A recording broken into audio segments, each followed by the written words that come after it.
materiais e processos de engenharia avançados. A proposta de valor da SAMP é promover o conhecimento para a adoção de materiais e processos de engenharia avançados pela indústria, academia e governo.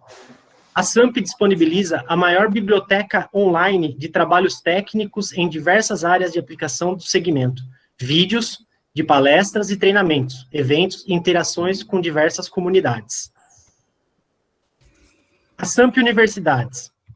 A SAMP Universidades é um capítulo recente criado, à parte da SAMP Brasil, dedicado ao ecossistema e interação de estudantes acadêmicos, institutos de ciência e tecnologia focados em materiais avançados. Atualmente, temos uma série de ações em andamento, com um time de voluntários totalmente dispostos a ajudar nesse trabalho, como relações com institutos de ciências e tecnologias, universidades e startups, a disseminação do conhecimento, como este webinar que está ocorrendo hoje, o desafio acadêmico, o desafio empreendedor, o apoio às fórmulas e às associações complementares, busca a normatização e regulamentação do setor, inserção do conteúdo de materiais compostos e materiais avançados em matriz curricular e pesquisa aplicada. Então, eu deixo aqui a minha palavra para o professor Sandro Amico, que é o mediador deste evento. Ok.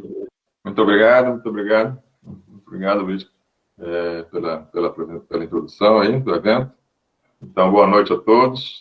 Como o Luiz falou, eu sou o Sandro Amico, trabalho como professor e pesquisador na URGS e serei o mediador, então, deste webinar Parcerias, Empresas de Academia em Compósitos, Cases de Sucesso no Brasil.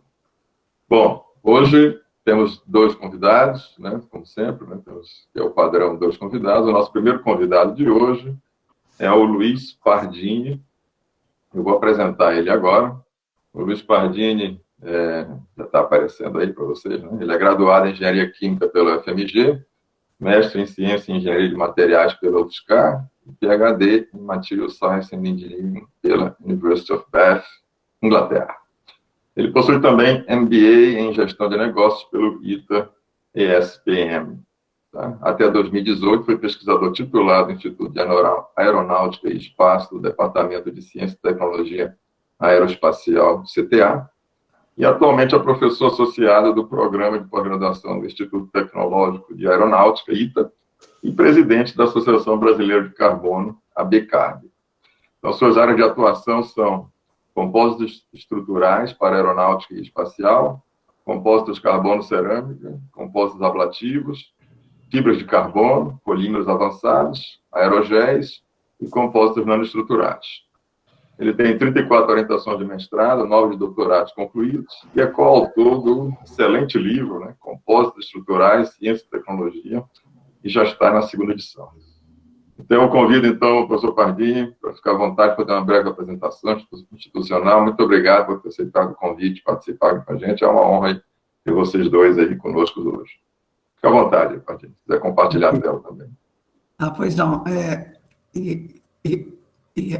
Boa noite aí para todos. Agradeço ao Luiz Fernando e ao Sandro, em nome aí da SAMP, né, que fez o convite a mim e ao Newton para a gente abordar um pouco qual é a inter-relação que ocorreu entre a gente durante algum tempo, aí, recente até, em função do meu trabalho no CTA. Eu trabalho no CTA ainda, né, agora eu sou consultor de empresas aí na área de compósitos, né, maiormente a Vibras, na área de materiais ablativos, inicialmente, e a gente se ajuda ao longo da história aí.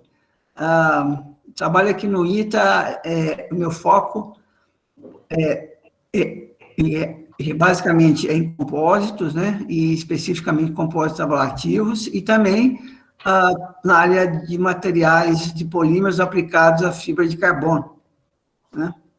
Eu iniciei a minha carreira no CTA, muitos anos atrás, com o assunto de tratamento superficial de fibra de carbono, quando havia uma unidade do sistema de obtenção de fibra de carbono no comando da aeronáutica. Hoje não existe mais. Tá? Mas, de qualquer forma, o trabalho de pesquisa nessa área ainda se conduz por efeito de existência de interesse do Comando Aeronáutico em ter uma fibra de carbono aí no Brasil, eventualmente. Ok? Basicamente isso, o Santos. Você quer inserir então, vou apresentar, então, o nosso segundo... Muito obrigado, Padre. Vou apresentar, então, o nosso segundo convidado de hoje, que é o Newton da IGT. Então, o Newton Granado é bacharel em Química pela Faculdade Oswaldo Cruz, São Paulo, mestre em Química Inorgânica pela USP e CEO da empresa Quimilab Química de Jacareí, São Paulo. É o diretor-presidente do Instituto Granada de Tecnologia da Poliacrilonitrila, IGT-PAN, e também em Jacareí, São Paulo.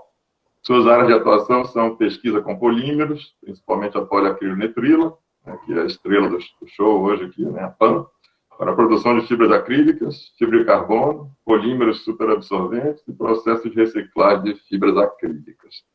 Newton, muito obrigado por ter aceitado o convite também, né? Fica à vontade para fazer uma breve apresentação. Tá ok. Então, eu agradeço a todos aí, principalmente a você, Sandro da SAMP, e o Pardini, que fez me convidou para participar desse webinar, e aí falar um pouco da nossa experiência com relação a essas pesquisas que a gente desenvolve aqui no Instituto Granado, né? Na verdade, essas pesquisas começaram aqui na empresa Quimilab, né? Com a qual o Pardini já trabalha aqui há mais de 10 anos aqui, né? E essa história toda da gente trabalhar com a PAN, a poliacrilonitrila aqui, ela já é muito anterior a isso, que ela já tem mais ou menos aí mais de 20 anos, quando a gente desenvolvia trabalhos de pesquisa e desenvolvimento aqui no caso, né, era a Rhodia, né, que produzia fibra acrílica aqui em São José dos Campos, aqui, né. E em 1997, a Rhodia, ela foi comprada por um grupo italiano chamado Radice Fibras, e ela ficou como produtora da marca Crilor, que é a fibra acrílica produzida aqui no Brasil, né, e até o encerramento das atividades da companhia, que foi em 2013, né. Então, até 2013, trabalhávamos fazendo pesquisa no caso, para Radice Fibras, né. E um dos trabalhos relacionados com a fibra acrílica, que acho que é o mais importante, foi o desenvolvimento do precursor de carbono para o projeto do Centro Tecnológico da Marinha. O Pardini também já participou também aqui, né. Então, a minha equipe aqui da Quimilab e era responsável pela produção do precursor de fibra de carbono que a Marinha estava fazendo a carbonização no forno que ela comprou, que ela tem lá em São Paulo, né, lá no Centro Tecnológico da Marinha, baseado nesse desenvolvimento que foi feito, né. Felizmente, aqui no Brasil não tem produção mais de fibra acrílica, muito menos de precursor de carbono, né? E a partir disso aí, a gente desenvolveu, alinhado com o século XXI, processos alternativos de produção de fibras precursoras de PAN, por processos de extrusão,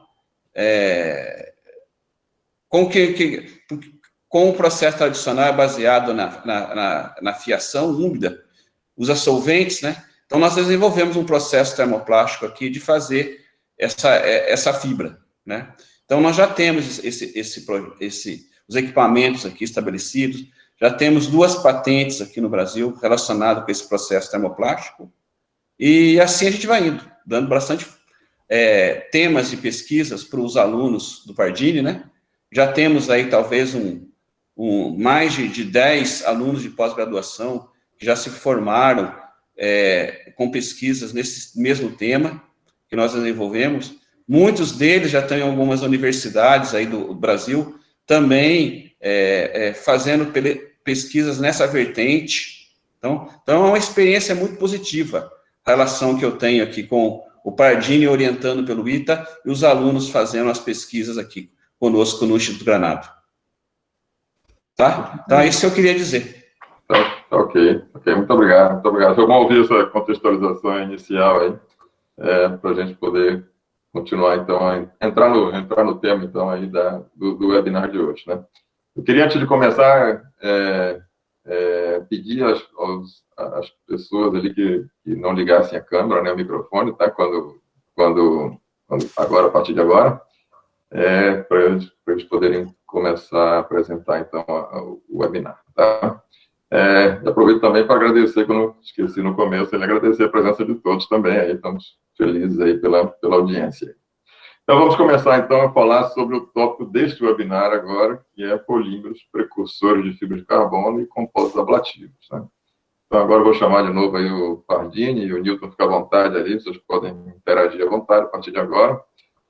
Vamos começar a falar do tema, tá? Eu convido as pessoas que estão assistindo a colocarem as perguntas no chat ali, e aí no final vai estar reservado 20 minutos, vão estar reservados 20 minutos para as perguntas. Então, pode colocar que a gente vai fazer as perguntas, sim, da audiência lá, no final, tá? Então, fica à vontade para colocar. Pardini e Newton, por favor, fica à vontade para compartilhar a tela. Ok. Então, deixa eu compartilhar um assunto aqui, já inicial, não sei se vocês estão vendo aí. Ainda não. Agora tá. Agora sim. Né? Então, na verdade, esse aqui é o processo básico aí de fabricação de fibra de carbono, né?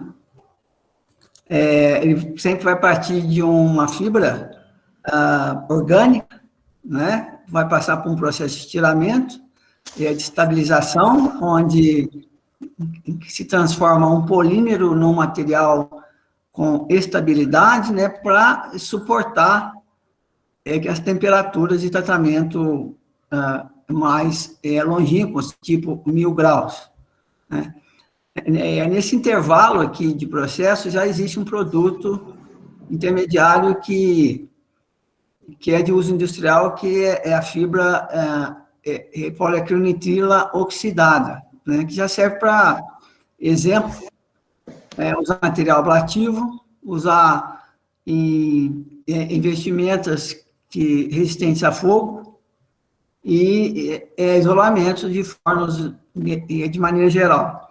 A partir disso, né, é que vai, sim, para o processo de carbonização, no sentido de converter todo esse material que ainda tem impurezas da forma de oxigênio, hidrogênio e nitrogênio em um material 100% carbono, né? Então, a gente obtém aqui, ao final do processo, uma fibra de carbono de alta resistência.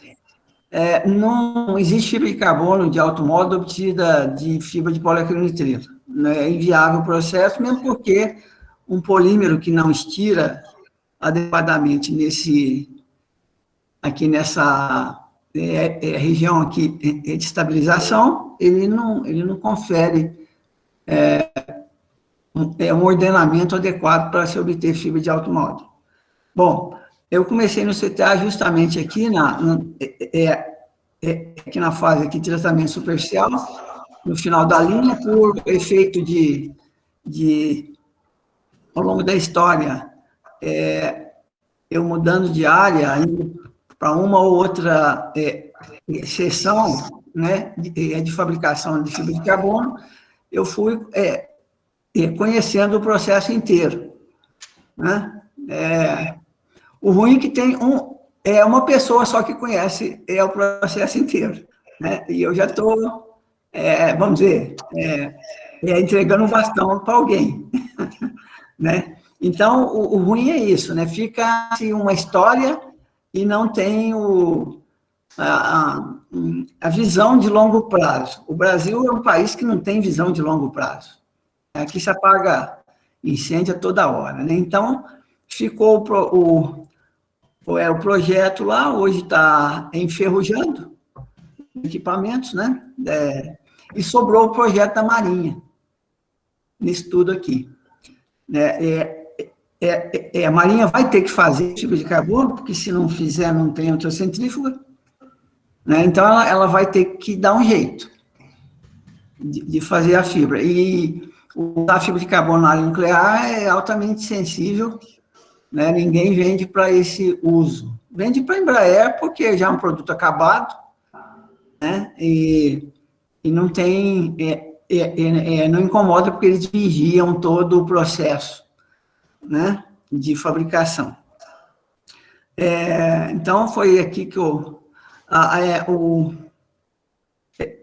vários tipos de tratamento superficial que a gente estudou ao longo da história aí, era oxidativo, não oxidativo, e o que é industrial hoje, basicamente, é o eletroquímico, né, esse que está aqui nessa pontinha aqui ao final aqui do processo de oxidação em fase líquida. É um processo industrial porque é um processo contínuo. Os demais, eles deterioram muito a fibra de carbono, ou então são de custo realmente inadequado para se colocar em linha com a unidade de fabricação de fibra de carbono. O detalhe aqui o Oak Ridge, que é um dos grandes centros de fabricação, de pesquisa, na verdade, né, de fibra de carbono, já está estudando que a parte de oxidação, né, de fibra de poliacrilonitrila com radiação, micro-ondas. Isso vai reduzir o custo da fibra de carbono no curto prazo. Além disso, aí que entra a minha interação com o Newton, né? Lá da Kinlab. Há mais de 10 anos, na verdade, ele me propôs que a gente estudasse o produto que ele já tinha obtido lá, que é a fibra de carbono, a fibra de poliacrilonitrila extrudada, que ainda não existia no mercado, né? Assim como ele disse anteriormente, né? Existia a fibra obtida via úmida, né? Que é um processo altamente, vamos dizer, entre aspas, inviável economicamente, mas era o que tinha, e agora utilizando de processos convencionais da indústria de polímeros, né? Que é a extrusão, né? Aí o que acontece? Deixa eu ver aqui se eu tenho. Então, essa aqui era a unidade que eu iniciei aí a minha carreira no CTA, né? A partir de uma bobina de fibra, eu utilizava uma cuba eletroquímica, uma célula, né? Aplicava-se um agente potencial, né? E é isso que criava grupos superficiais sobre a superfície da fibra, que, na verdade, a maioria deles era hidroxila, ou então da parte aí da carboxila. É isso que adere à matriz epóxi e a outras matrizes aí que são utilizadas em compósito, né? Os demais itens aqui de trabalho, no caso da unidade de tratamento superficial, eram que a cuba de lavagem, que aqui... Oi? Deixa eu te interromper aqui, os slides não estão passando, aí a gente tá congelado no... Né? Se eu fizer assim... É que você não está em modo apresentação ali, você não está em modo apresentação. Ah, não? Não. Peraí, deixa eu ver aqui, então, o que eu posso fazer. Clica ali embaixo, ali no modo apresentação. Deixa eu ver aqui. Vou colocar aqui de tela inteira, então. Não. Pode ser, você só não vai ver a gente daí, mas... Uma janela.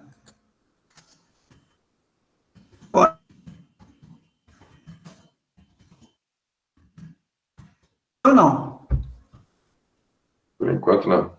Não? Bom, de qualquer forma, deixa eu ver o que eu posso fazer aqui. Coloca a tela inteira, que aí não tem erro. Isso.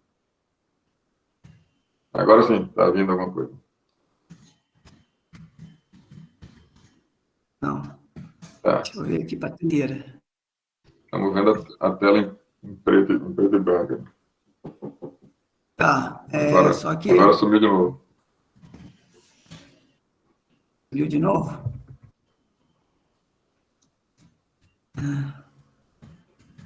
Uma janela aqui, deixa eu verificar. Não está entrando, não sei por quê.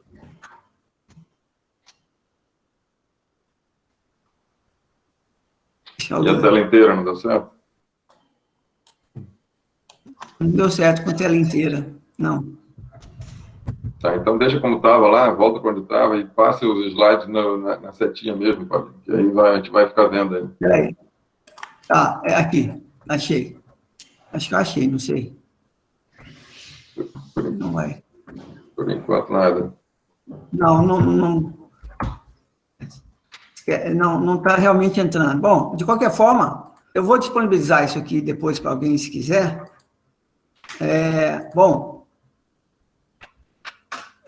Então, foi assim que ocorreu a minha início de carreira lá.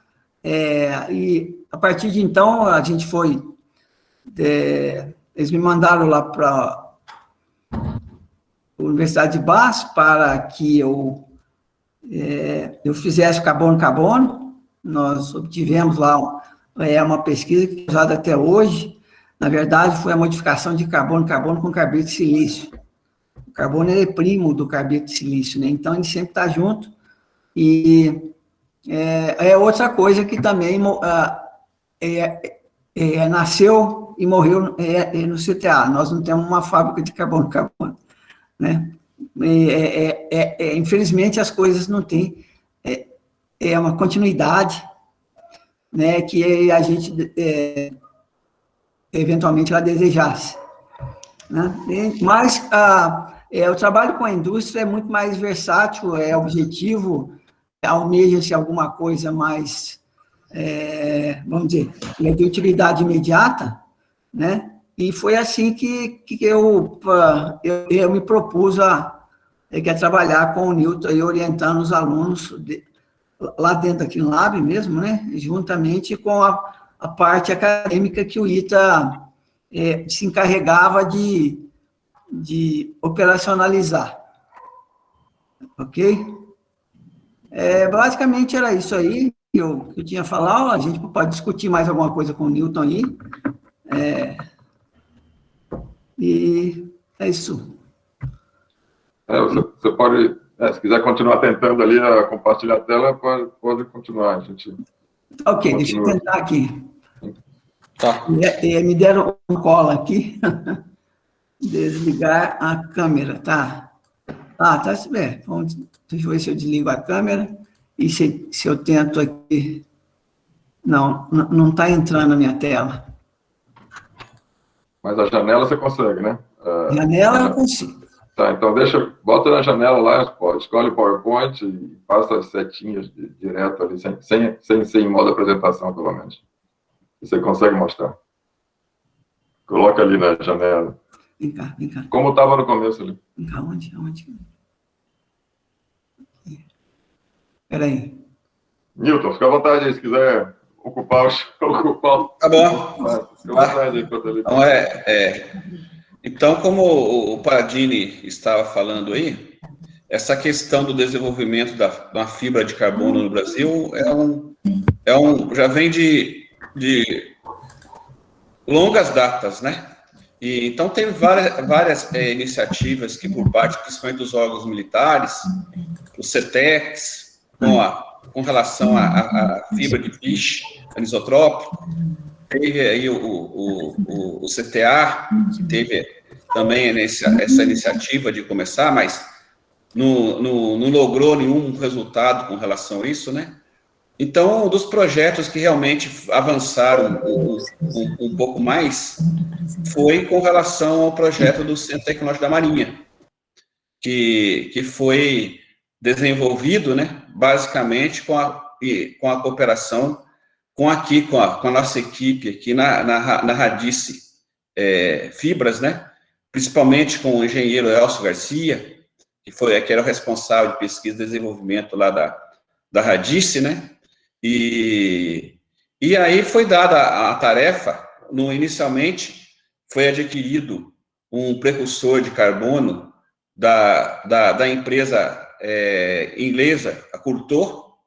Então, a partir desse precursor de carbono, foi bem caracterizado, e aqui a gente tinha uma fiação piloto de produção do precursor por processo de fiação úmida, né? Que é basicamente, como o Pardini falou, um processo que caracteriza por dissolver o polímero poliacrilonitrilo num solvente altamente polar. No caso aqui foi usado a dimetilformamida, e aí foi feitas várias versões de copolímeros, até que terminou um copolímero, né, que deu os melhores resultados de fibra acrílica, de PAN, inclusive foi carbonizada no forno piloto, lá na Marinha, né, com o Delmo, que fez ali a carbonização, e encerrou aí, porque depois fechou a fábrica, né, e hoje a Marinha tem o forno lá, mas infelizmente não tem fabricação de precursor de carbono no Brasil, né, porque em 2013 encerrou a fábrica, né, e então a partir daí, todos os ensaios que foram feitos no forno da Harper, que está instalado lá no CTM, foi feito com esse lote que nós produzimos aqui. E agora não tem mais fibra de precursora para ser ensaiada lá. Então, quer dizer, sempre a gente vê essa questão toda, porque fibra de carbono é uma coisa muito complexa. Ela tem várias etapas necessárias, e todas elas para ter o produto com a qualidade adequada para aplicações estruturais, começa lá no desenvolvimento do polímero, lá embaixo. Então, tem uma série de competências que tem que ser estabelecidas aí, e tem que ter continuidade isso. Infelizmente, não houve continuidade nessas etapas, né? Então, e essas pessoas muitas vezes muitas morrem, esse conhecimento se perde, não se passa para outras pessoas, né? E então a interação com o Pardini é importante, exatamente isso, porque a gente está tentando manter viva essas competências, que aí, seja da minha parte aqui, que é dominar o processo de produção do precursor de carbono, né? Porque isso que é uma etapa muito crítica, que é o estado da arte, porque se não for feito um bom precursor de fibra de carbono adequado, você não vai ter uma fibra de carbono adequada, né? E comprar fornos para fazer a oxidação, carbonização, isso você compra. Mas o precursor, ninguém sabe como cada empresa produz seu precursor. Isso é um segredo, muitas vezes, que não é... E quando você analisa a fibra de carbono para fazer engenharia reversa, para saber qual precursor, ali já é outra coisa, já é um material rico de carbono, que não dá para você fazer isso. E poucas empresas no mundo não vendem precursor de carbono, né? Por exemplo, a SGL comprou lá em Portugal a FISIP, que estava fechada, para produzir seu precursor de carbono que ela usa, né? A Torei, no México, mesma coisa, né? Ela comprou a fábrica de fibra de carbono que desativou lá no México, para poder fazer a sua fibra, né? Então, então, o que nós vamos fazendo nesse tempo é desenvolvimento com os orientandos que o Pardini, a gente vai fazendo, exatamente desenvolver, passar para eles essas competências, né, para realmente desenvolver isso. Mas não é só nisso, a gente tem que avançar um pouco mais, porque com essas questões do século XXI, questões ambientais, de sustentabilidade, né, os processos de fibra química não são sustentáveis, principalmente por causa das questões que estão fazendo as fábricas de fibras acrílicas fecharem no mundo afora. É a questão que é um processo que de alto impacto ambiental. Então, é necessário também desenvolver rotas alternativas de produção de fibras, né? Por exemplo, como a gente está fazendo com o processo termoplástico, que é usando um resíduo da produção de indústria de biodiesel, a glicerina, para plastificar a PAN e fazer esse precursor. Ou outros precursores que estão aí sendo, estão sendo estudados, lignina, né, piche, anisotrópicos, né? Então, tem uma série desses outros aí. Então, é isso que a gente vem desenvolvendo conjuntamente aí. E o que tem a ver, por exemplo, a fibra de poliacronitrila com material ablativo? Bom, inicialmente dá para utilizar a fibra de poliacronitrila oxidada para se fazer um material ablativo, uma vez que ela é retardante de chama, a fibra de poliacronitrila oxidada. E um outro método que nós já estamos desenvolvendo lá na Kinlab é justamente enxertar a fibra de poliacronitrila com um material refratário. Exemplo, alumínio, ou bário, ou extrôncio, etc. Se faz uma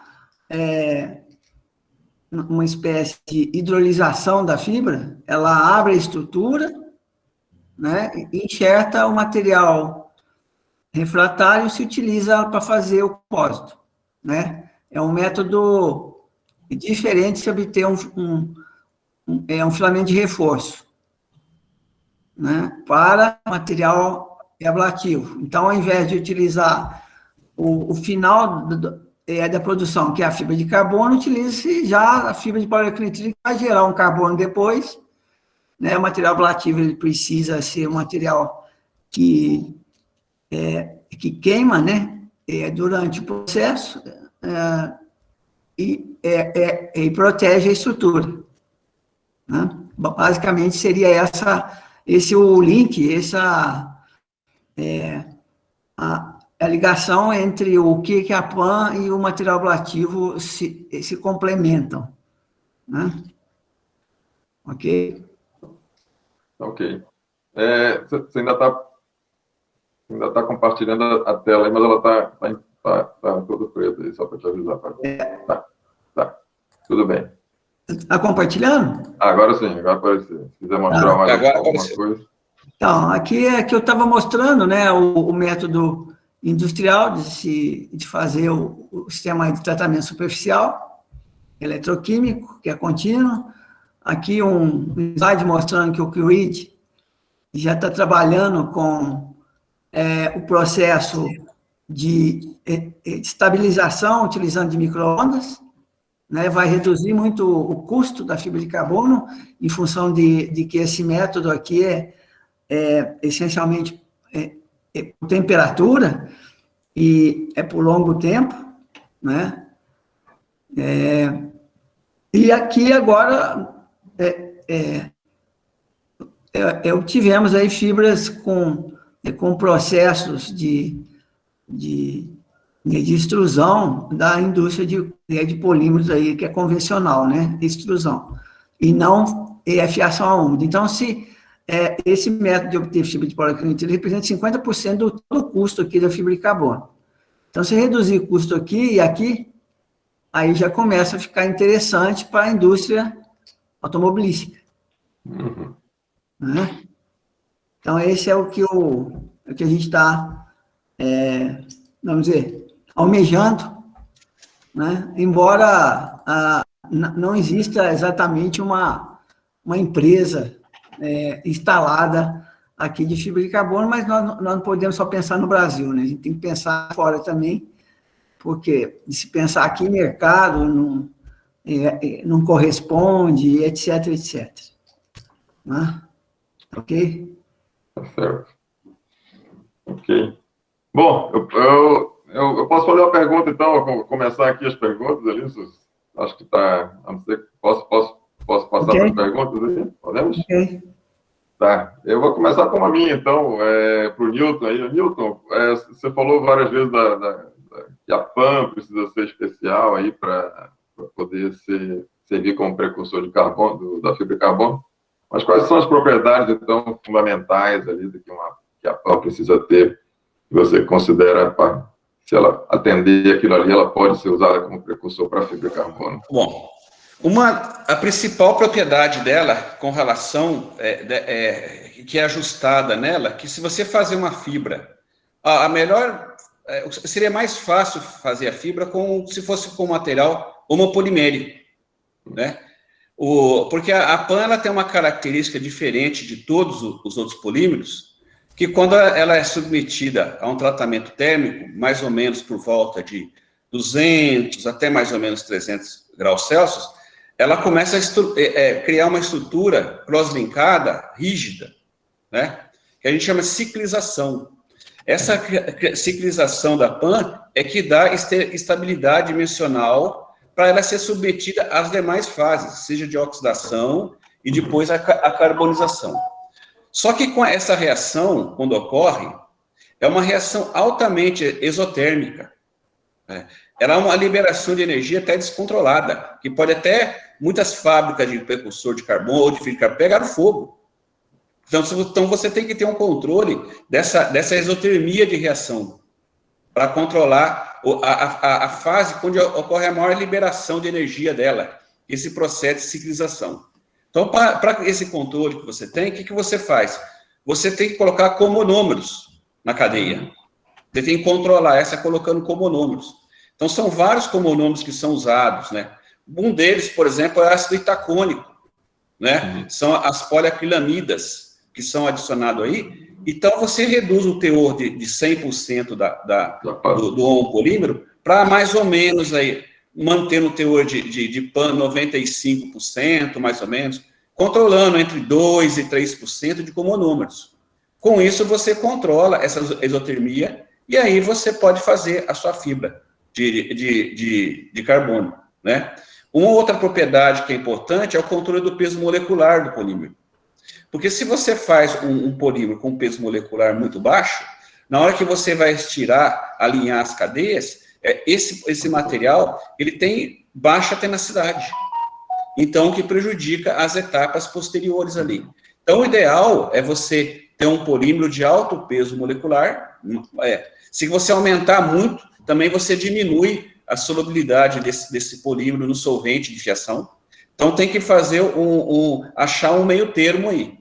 Um material que tem uma exotermia muito boa na hora de carbonizar, ao mesmo tempo que não tem um peso molecular muito baixo, mas também não seja muito alto a ponto de não se tornar insolúvel no meio de metilformamida, cloreto de zinco, que a Toray usa lá nos seus processos, né? Tiocianato de amônio e solventes aí da PAN. É um balanço, então, de várias coisas. Isso é um segredo industrial das companhias, das empresas que fazem precursor de carbono. O segredo está bem guardado. Muito bem guardado. Até hoje no Brasil está bem guardado, não conseguiu ser efetivado. O Padilha tem uma pergunta para você aqui do Caleb Silva. Compósito ablativo hoje é basicamente dedicado para aplicações aeroespaciais? Sim, essencialmente é. Ou então para aplicação em mísseis de longo alcance.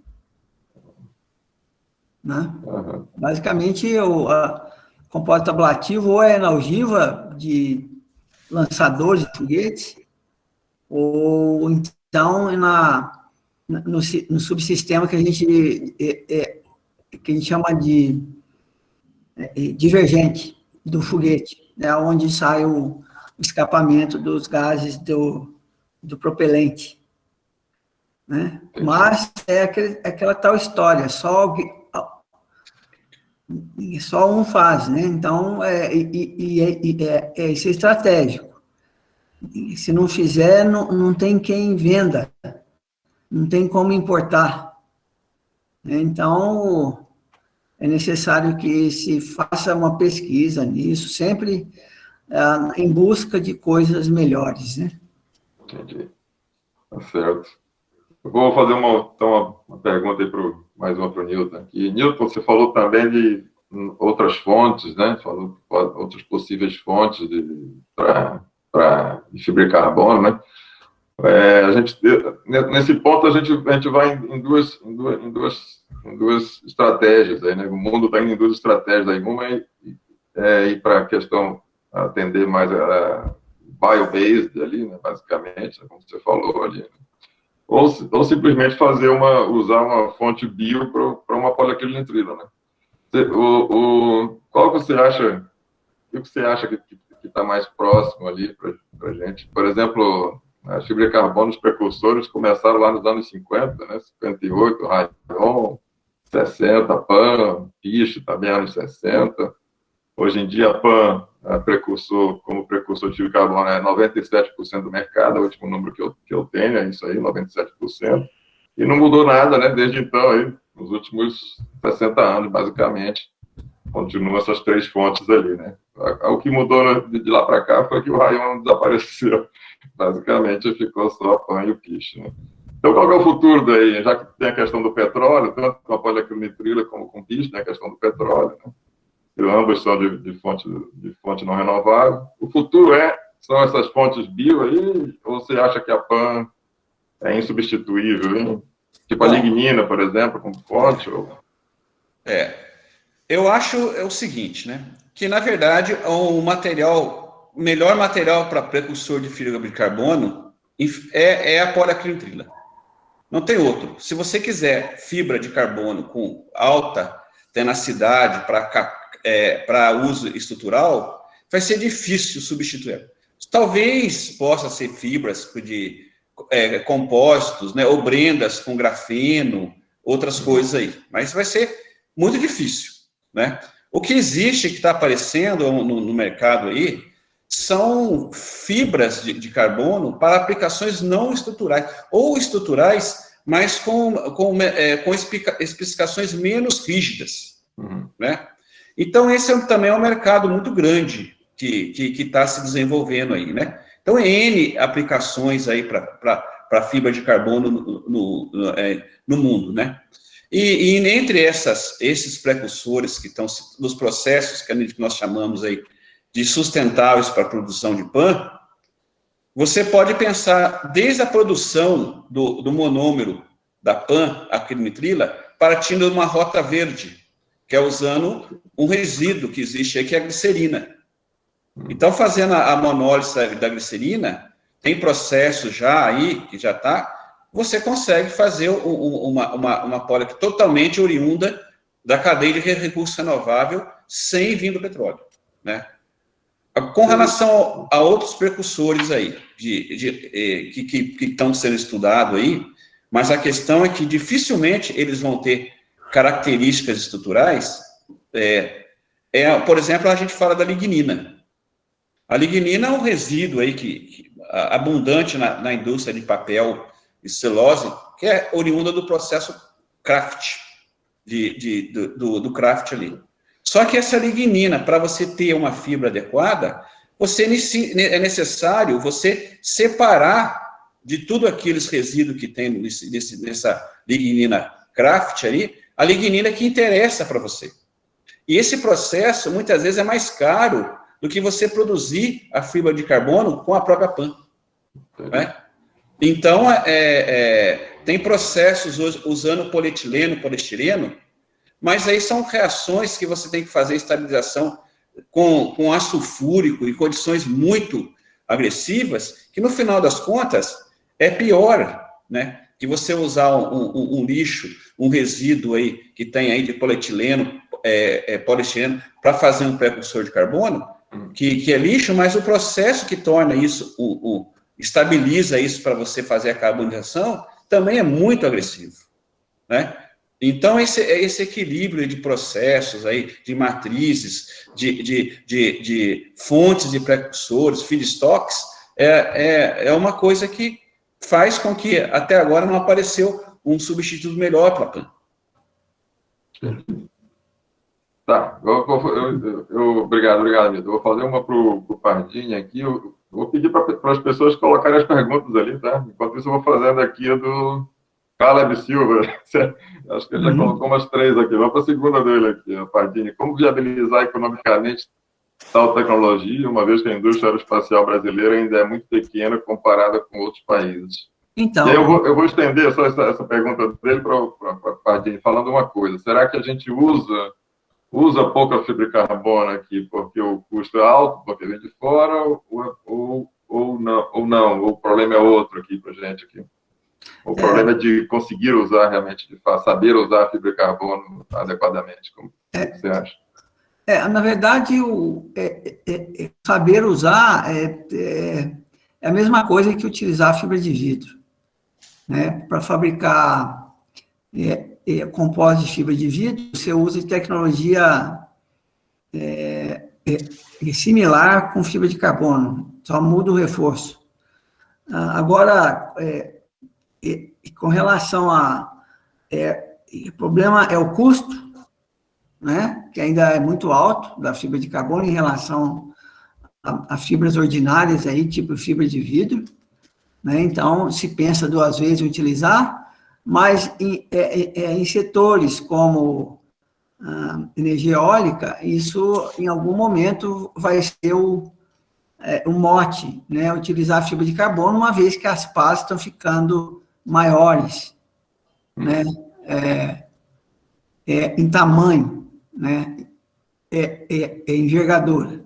A área aeronáutica, ela é muito vegetativa, então o volume de uso na indústria aeronáutica sempre vai se manter num nível, num patamar bastante estável, né.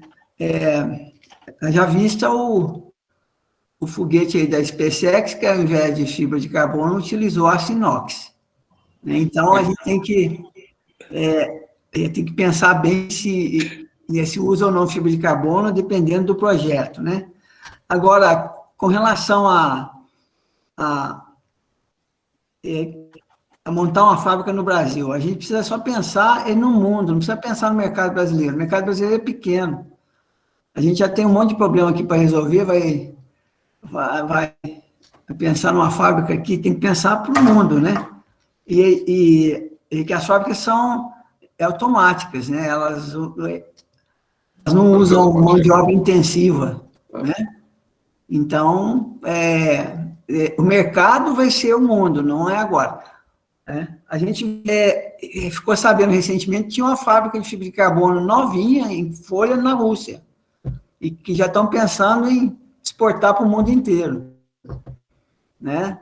Eles não estão pensando na Rússia, né? Porque o consumo pequeno, né? Mas tem gente que quer comprar, né? Mas se produzisse fibra de carbono aqui, o custo ia diminuir, não ia? E com isso a possibilidade de ampliação do mercado aqui ia aumentar, não? Sim, sim. Para você fazer fibra de carbono precisa de energia. São fornos, ainda hoje, né, que se utiliza. Já se pensou até em instalar uma fábrica lá do lado de Itaipu, né? Não, mas isso é verdade mesmo. Eu recebi uma ligação aqui de um coronel do Exército que queria instalar uma fábrica lá do lado de Itaipu, porque precisa de energia. Aí a energia ia subsidiar, aquela história toda. Então, encontrar meios e métodos para se viabilizar uma empresa nesse sentido, né? Agora, hoje já não dá mais para desenvolver fibra de carbono. Ou você compra aí da tecnologia e melhora, eu acho. Não tem como se partir do zero mais. Acabou. Essa fase já passou. Quem fez. Quem não fez, não vai ter que comprar de outro, né? E isso é um problema, porque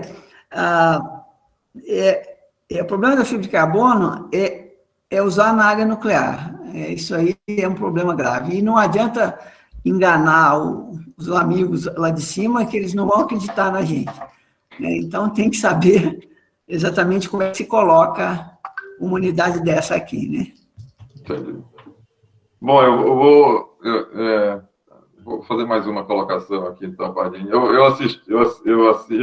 dou aula de compósito, né, e eu mostro um vídeo dos anos 80 para os meus alunos, onde aparece o desenvolvimento da fibra de carbono no CTA, né, aquela entrevista aí.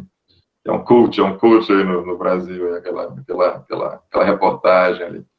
Como que na opinião de vocês ali, o Pardini talvez esteja mais por dentro, como que o negócio pôde acabar se nos anos 80, né, nos anos 80 a gente já tinha, de acordo com a reportagem, né, fibra de carbono de alta qualidade sendo produzida a partir claro, na época a PAN era comprada, né, comprada fora, já vinha pronta, né, mas mesmo assim a parte de produção da fibra de carbono era feita aqui no Brasil, no CTA, com sucesso, né, como está na reportagem lá.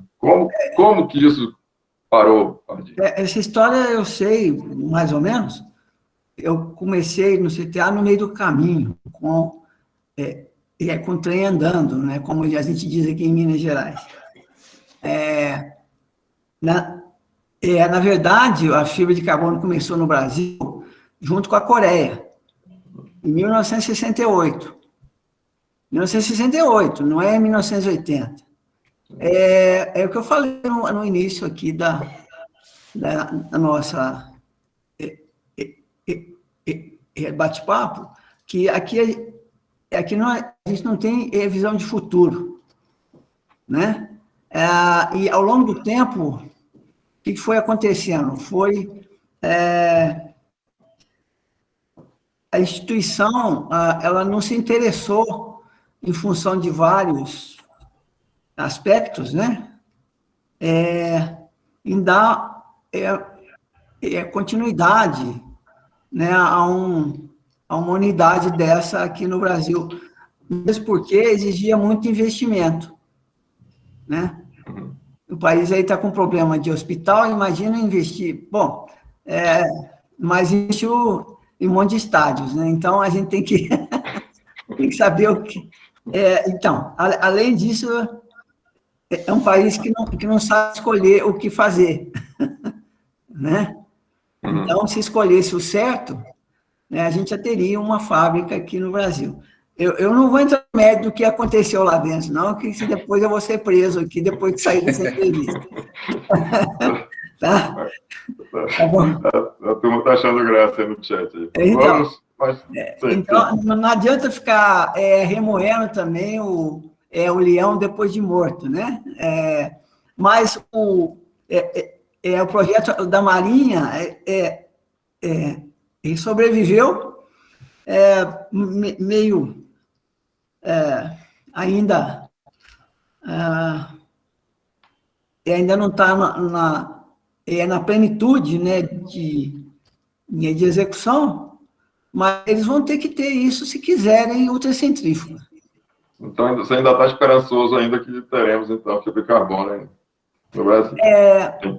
Eventualmente, sim. Eu acho que sim. Não sei se eu vou estar vivo, não, mas... A professora Cláudia repete com outras tecnologias. Estou vendo a Cláudia dizendo aqui. Mas, na verdade, quando eu cheguei no CTA, eu não saberia se ia haver um avião feito de fibra de carbono. Hoje já existe, né? Então, a gente precisa ter o mínimo de esperança aí para que as coisas aconteçam, né? Tá bom. Bom, vamos ter uma pergunta da Amanda Oliveira, né, professora Amanda Oliveira. Por gentileza, para você, Pardini, poderia comentar um pouco mais sobre os materiais ablativos de APAN? Não entendi bem esta parte. Qual a relação entre o ablativo? Ele é um material bastante específico, né? É um compósito, né? E é um compósito que se faz uma série de tecnologias que te permitam a reentrada atmosférica, no mínimo. O compósito ablativo é um compósito que pega fogo, né? E assim, no pegar fogo, ele se transforma em carbono, que fica isolante, né? Aos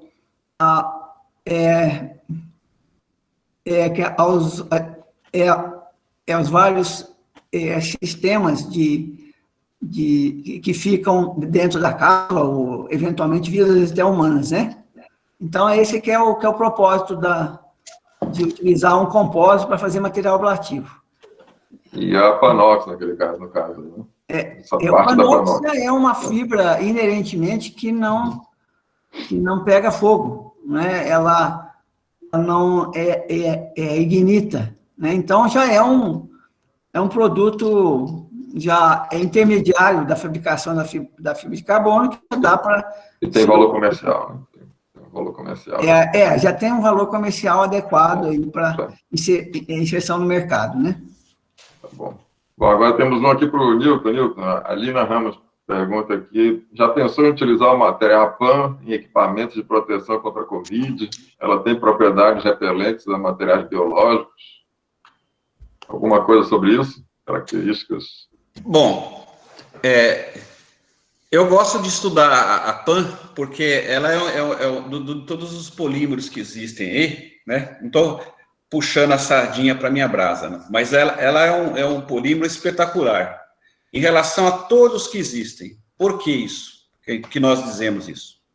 Porque ela é um polímero que ela tem um grupamento nitrila que os químicos adoram esse agrupamento, porque ele pode ser modificado do jeito que você quiser. Então, ele, apesar de ser um polímero, você modifica ele quimicamente para transformar em outros polímeros, outros tipos de produtos, diversos aqui, né? Então, dentro do que o Pardini falou com relação ao material ablativo e a PAN, antes de eu responder essa pergunta dela, porque o processo de transformar a PAN em Panox, seja de um material ablativo, ela consome muita energia.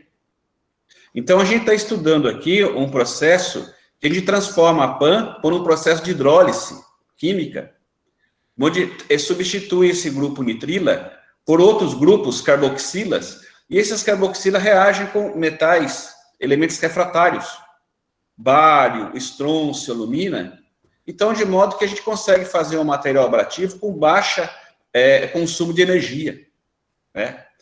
Então, nessa vertente para usar a PAN para COVID, você pode fazer fibras de PAN, por exemplo, para outras aplicações aí, que na área médica, por exemplo, como membranas filtrantes, fazer adição na PAN de compostos, por exemplo, de nanomateriais, como partículas de prata, alguma coisa, que são efetivos no combate de vírus, bactérias. Uhum. Então, com ela você consegue fazer vários tipos de materiais, seja com carbono, têxtil e também materiais para essas aplicações.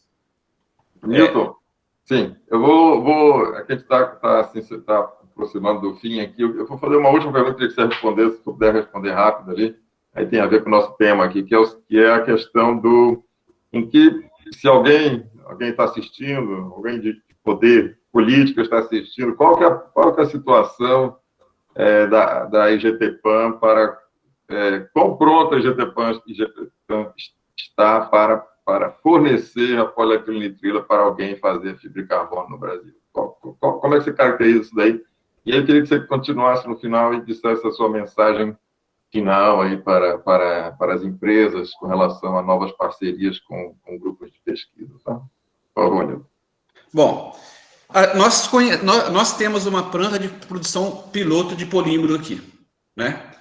Então, o conhecimento de toda o processo produtivo, a gente tem.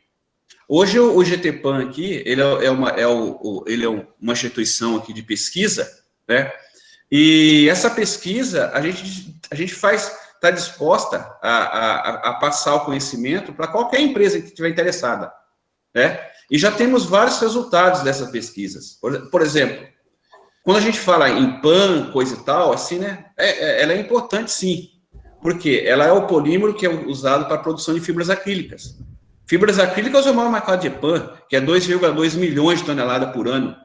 Fibra de carbono é o mercado na faixa de 200 mil, 300 mil toneladas. Então, fibra de acrílica é muito maior que a PAN. Então, aqui, um dos frutos que nós desenvolvemos aqui foi o processo de reciclagem da PAN, das fibras acrílicas.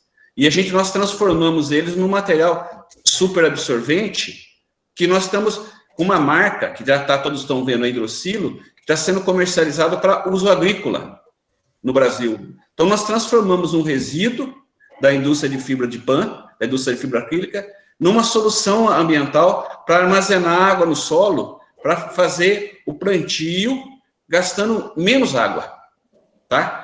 Então, temos vários frutos aqui de relação a essas pesquisas que já estão no mercado brasileiro. Agora, quem tiver interessado em desenvolver um projeto, uma planta piloto de fiação, ou avançar mais, nós temos condições para ajudar, né? Como o Pardini disse, o segredo está na fibra, no precursor. Comprar forno, você tem a Harper, que você dimensiona do jeito que você quiser, ele vai te vender um forno para você, só que você vai ter a fibra para queimar nele. Claro, claro. Né? Senão, então o forno para isso tem. Agora, o material precursor não tem. E a gente tem esse conhecimento, tanto é que nós já desenvolvemos aí para o projeto da Marinha. Precisa enganar a Harper aí quanto ao end use, né? É verdade. Isso aí é complicador. Nilton, sua mensagem final aí para as pessoas aí sobre como fomentar mais parcerias aí com instituições de pesquisa, de ensino no Brasil, hein? Como tornar possíveis mais parcerias como a de vocês? Eu acho que é exatamente isso, né? A gente procurar aqui, a gente tem a necessidade de desenvolvimento de aplicações, mas a gente tem também um fundamento filantrópico do Instituto, que é exatamente isso, concessão de bolsa de estudo. No nosso edital, no nosso instituto, lá no GTPAN, tem edital aberto. E lá tem as áreas-chave de interesse na nossa pesquisa. Qualquer professor que tiver aluno, quiser submeter um projeto para a gente, tendo interesse, a gente patrocina, a gente fornece uma bolsa de estudo para esse aluno. E essa interação ganha a empresa, ganha a academia e ganha o aluno, que no final da pesquisa ele tem um título acadêmico de mestre, doutor, tá? Então, essa distribuição é muito importante para a pesquisa avançar. E aqui, como a gente está na empresa, aqui no Instituto, eu tenho uma mantenedora que mantém o Instituto, então nós somos ágeis nisso. Porque, ao mesmo tempo que essa tecnologia que nós estamos desenvolvendo aqui, nós já temos parceiros interessados lá fora do Brasil nessas tecnologias para poder passar. Infelizmente, no Brasil nós não temos muitos, né? Mas lá fora, sim, tá? Então, esse sinergismo é muito positivo. Eu recomendo que muitas empresas, muitas pessoas formadoras de opinião que estão ouvindo nós aqui, também tenham essa iniciativa de fazer isso, igual eu faço com o Pardini no ITA, o Instituto com o Pardini no ITA. Só tem resultados positivos. Tá ótimo, tio. Vou mostrar para o Pardini. Pardini, você está compartilhando a tela ainda, se puder fechar. Já estou compartilhando. Então, Pardini, a sua dica aí, ou mensagem final aí para as instituições de ensino aí, de pesquisa no Brasil, como se aproximar das empresas, como fazer as parcerias acontecerem. Por favor. Então, o que eu vejo hoje, existe o programa do CNPq e MAI, né? E o DAI. São o mestrado em inovação e juntamente doutorado em inovação. Tem que se montar um projeto aí guarda-chuva, né, que engloba mestrado, engloba doutorado e iniciação científica. Na verdade, isso ainda está iniciando, ainda não está bem azeitado a máquina, mas é uma alternativa para se continuar, né, com usar do recurso que existe no CNPq para essa finalidade. E inovação, né? Eu não sou contra mestrado acadêmico estritamente, não. Muito pelo contrário, eu venho da academia, mas a gente precisa de inovação na indústria, senão nós não vamos sobreviver, não. A verdade é essa. Essa é a minha mensagem. Muito obrigado aos dois aí. Eu estou muito satisfeito ali com o nosso webinar, nosso bate-papo aqui, ficou bem agradável aí. Eu queria, então, falar agora para os que estão nos ouvindo aí, que a gente que a gente vai continuar com nossos eventos, né? Nossa sequência de eventos continua. E se alguém quiser participar como convidado ali, pode entrar em contato comigo ali pelo LinkedIn, tá? Sandro Amico no LinkedIn, e eu coloquei meu e-mail também aí no chat, tá? Daqui eu vou pedir para tomar liberdade de apresentar para vocês aqui o próximo webinar que nós teremos. Se aparecer, vocês me avisam. Eu acho que está aparecendo, né?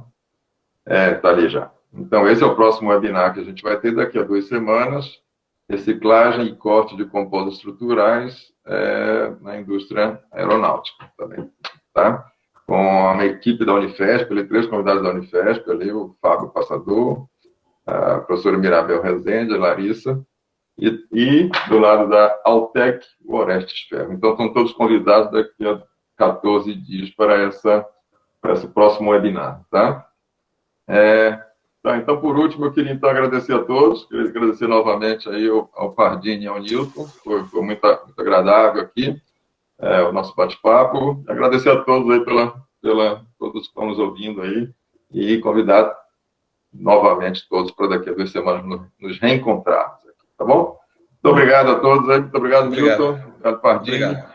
Parabéns aí, muito parabéns, nosso aí, tem várias pessoas dando os parabéns aí no chat pela parceria de vocês e pelos resultados obtidos. Muito obrigado. Obrigado. Obrigado. Boa noite aí para todo mundo. Até logo a todos. Tchau. Até logo. Tá bom. Boa noite.